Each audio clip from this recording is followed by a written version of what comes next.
Aqui é aquele lance que a gente fala assim, você quer saber mesmo o que eu acho? Porque conselho diz que é aquilo que a gente pede para os outros quando a gente já sabe a resposta. Então a gente vai buscar alguém que concorda. Isso a gente aprende desde criança. A gente já sabe, dependendo do que a gente quer pedir, a gente sabe se a gente pede para o pai ou pede para a mãe. E a gente sabe também se a gente fala com a avó antes. Agora, do conselho sincero, falar a verdade, na boa, quer saber mesmo o que eu acho? Ou você quer só chorar comigo? Você quer cúmplice para o seu caminho? Ou você realmente quer ouvir a voz de Deus a partir do nosso atrito? Realmente seu coração está desejoso de encontrar o caminho abençoado por Deus, ou você só quer um cúmplice, alguém para ouvir o seu desabafo, passar a mão na sua cabeça? A amizade tem conselho sincero. Quer um exemplo disso? Folheie as páginas da sua Bíblia para a carta de Paulo aos Gálatas. Gálatas no capítulo 2. Gálatas capítulo 2 é uma ilustração viva de Provérbios 27. Gálatas capítulo 2. E quem aparece em Gálatas capítulo 2? Nada mais, nada menos do que São Paulo e São Pedro. Gálatas capítulo 2. Diz que em briga de elefante quem sofre é o capim, né? Então aqui tem São Paulo e São Pedro. O atrito entre os dois. Eu me refiro ao versículo de número 11 de Gálatas 2. Disse o apóstolo Paulo: quando Pedro veio a Antioquia, enfrentei-o face a face, por sua atitude condenável. Pois antes de chegarem alguns da parte de Tiago, ele comia com os gentios. Quando, porém, eles chegaram, afastou-se e separou-se dos gentios, temendo os que eram da circuncisão. Os demais judeus também se uniram a ele nessa hipocrisia, de modo que até Barnabé se deixou levar. Olha que situação. Já tem aí São Pedro, São Paulo e São Tiago. Quem era Tiago? Tiago era o líder da igreja de Jerusalém. Era o chamado representante do grupo judaizante, dos judeus que não se misturavam com gentios. Porque gentio comia carne de porco, comia costelinha, bacon, lombinho, essas coisas. Judeu não come essas coisas. Então o pessoal aqui do Tiago não era chegado num chopinho com a costelinha. Mas os gentios, que não tinham toda a bagagem judaica, da lei de Moisés, eles caíam bem na costelinha com chopinho. E o Pedro, que era judeu, gostou dos churras do gentio. Mas quando chegaram os judaizantes lá de Jerusalém, em Antioquia, o Pedro parou de ir nos churras. Aí o Paulo falou: aí não, Pedro. Aí já é hipocrisia, você é hipócrita. A sua atitude é condenável. Isso me faz lembrar quando eu era pastor em Jundiaí, isso final da década de 80, no século passado. Eu era pastor em Jundiaí. E eu fui fazer uma visita para um casal, que aquela foi a minha primeira visita, mas eles se tornaram meus conselheiros, pessoas extraordinárias. Naquela época, já 30 e tantos anos atrás, eles já estavam quase com seus 80 anos cada um. E eu fui visitá-los. Ela, uma senhora piedosa, membro da diretoria da igreja onde eu era pastor. E ele, aquele marido, gente boa, mas não crente, assim, pagão, ímpio. Tipo, ela, uma judia. Ele, um gentio do churras. Aí fui lá. E ele me atende, impecavelmente vestido, num terno e numa gravata, e com um cigarrão na mão, assim, fumando. Aí chega a esposa dele e diz assim para ele: mas que absurdo você receber o pastor com cigarro na mão. Que falta de respeito. Ele falou assim: falta de respeito? Tem uns crentes da sua igreja que fumam escondido. Eu não. Eu fumo na frente do pastor, isso é respeito. Eu falei, gostei desse moço.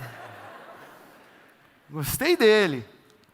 E foi uma das pessoas notáveis que eu conheci naquela cidade de Jundiaí. O Paulo chega para o Pedro e diz assim, Pedro, qual é a sua? Você está fumando escondido, cara? Seja homem. Tenha vergonha na sua cara, não seja hipócrita, tire sua máscara. Isso é Paulo e Pedro. O que é bonito nessa fala do apóstolo Paulo, que assim, ele torna público, né? Nós estamos aqui 2000 anos depois falando do Pedro. Paulo tornou público. Mas antes de tornar público, ele diz assim, quando Pedro veio a Antioquia, enfrentei-o, confrontei-o, face a face. Isso é coisa de gente grande. Por isso eu pergunto a você, quem confronta você face a face? Quais são as pessoas que Deus usa na sua vida para oferecer força de resistência ao seu caminho mau? Você só ouve a sua consciência, o que está na sua cabeça, o que está no seu coração. Você não ouve mais nada e mais ninguém. Não vem com esse papo de que eu ouço o Espírito Santo. Ouve nada. Se você não ouve o seu irmão, a sua irmã, seu amigo espiritual, a sua amiga espiritual, você não ouve o Espírito Santo coisa nenhuma. Você ouve a conveniência do seu caminho mau. Quem é que te oferece resistência no seu caminho mau? Quem é que exige de você explicação? Quem é que confronta você e exige de você coerência? Ô Ed, me explique isso que você está dizendo, que não faz sentido. Ô Ed, me explique isso aí que você quer fazer, que não faz sentido. Me explique esse seu sentimento aí, o seu caminho é condenável. Quem é que fala isso para você? Quem são essas pessoas? Eu faço um apelo para você, quando elas falarem com você, não fuja. Não responda para as pessoas que lhe são caras, que você sabe que amam você, não responda para elas, jamais, eu não lhe devo satisfações, a vida é minha.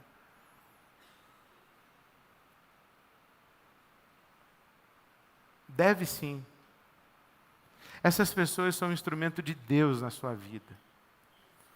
Eu não estou dizendo que toda vez que você quiser ir para o norte e alguém mandar você ir para o sul, que você deve ir.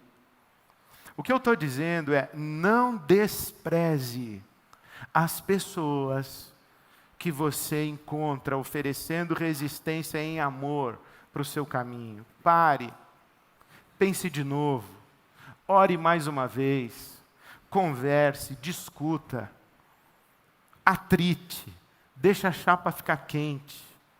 Peça para Deus falar enquanto isso aí está acontecendo. Aliás, eu pergunto, você tem pessoas assim ou você vive de sociabilidade? De festa em festa, de rodada de pizza em rodada de pizza? Quando nós estamos falando de abraços que curam e encontros que transformam, nós não estamos falando de reunião de pequeno grupo para acabar com pizza. Fazer aquelas orações repetidas lá que todo mundo já conhece. Nós não estamos falando disso. Nós estamos falando realmente de ferro afiando ferro. Amigo sendo usado por Deus para transformar a vida de amigo. Amiga sendo usada por Deus para transformar a vida de amigo. Gente sendo usada por Deus para transformar a vida de gente. Mas, quem são as pessoas com quem você se importa? Quem são as pessoas que você vai se colocar na frente delas e vai dizer assim, parou? Para fazer isso aí que você está querendo fazer, você vai ter que passar por mim e me convencer que você está num caminho de vida e não num caminho de morte. Parou? Eu venho falar com você em nome de Jesus e venho falar em amor com você. Claro, não é no ambiente da sociabilidade. Porque tem muita gente que vem dar palpite na nossa vida, a gente não sabe nem quem é, nem de onde veio, nem para onde vai, vem dar palpite na nossa vida. Calma aí.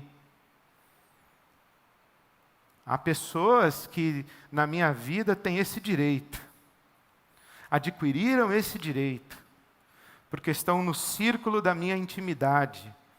E eu agradeço a Deus essas pessoas. Eu me lembro quando, uma época lá em casa, faz tempo isso, que eu aprendi, graças a Deus aprendi ali. Estava no começo dos meus anos aqui na IBAB, e lá em casa tinha secretária eletrônica no telefone fixo. Então, lá em casa tinha telefone fixo e tinha secretária eletrônica. Veja quanto tempo faz isso. Aí eu chegava, tinha 5 piscando lá. Apertava o play, o pessoal falando os impropérios, me xingando, me acusando. Recado anônimo. Eu falei, quem é esse pessoal que invade a minha casa, meu espaço sagrado, invade a minha intimidade, falando esse tipo de coisa, anonimamente? Ninguém confronta em amor anonimamente. Ninguém confronta em amor com carta anônima. Isso é coisa de gente covarde.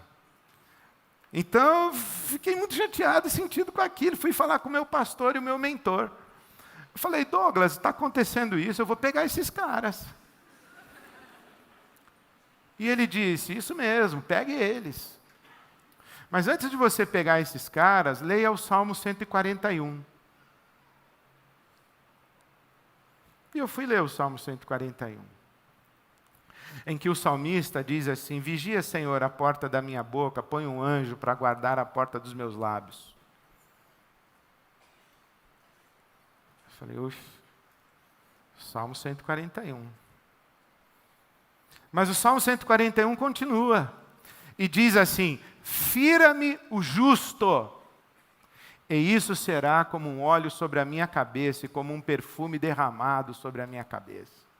Fira-me o justo. Então eu faço um apelo para você, quem são os justos que ferem você em amor e que Deus usa para transformar a sua vida? Faço um outro apelo para você, ajoelhe-se e diga assim, Senhor, faz de mim um homem justo, para ferir em amor os meus amigos. Faz de mim uma mulher justa, para ferir em amor as minhas amigas, para atritar com as minhas amigas, para atritar com os meus amigos. Senhor, dá-me sabedoria, coragem, discernimento, um coração controlado pelo Teu Espírito, para eu fazer a chapa ficar quente lá em casa hoje à noite, porque vai ferver. Porque eu amo a minha família, eu amo os meus filhos, eu amo meus pais, eu amo meus irmãos, eu preciso atritar com meu irmão, com a minha irmã, eu preciso em amor, porque se eu não fizer isso, esse relacionamento vai se decompondo até o ponto em que ele vai deixar de existir. Tem gente que diz assim, eu não atrito porque eu não quero arrumar confusão. Mas não quer arrumar confusão agora? Vai ter que fazer um sepultamento lá adiante. Porque esse relacionamento vai morrer. Então eu faço um apelo a você. Ouça as pessoas que te amam e que você reconhece que são instrumentos de Deus na sua vida. Ajoelhe-se e peça que Deus faça de você um instrumento dele na vida das pessoas que você ama. Esse é o caminho da transformação. A nossa experiência espiritual com Jesus é uma experiência de afetos, de relacionamentos,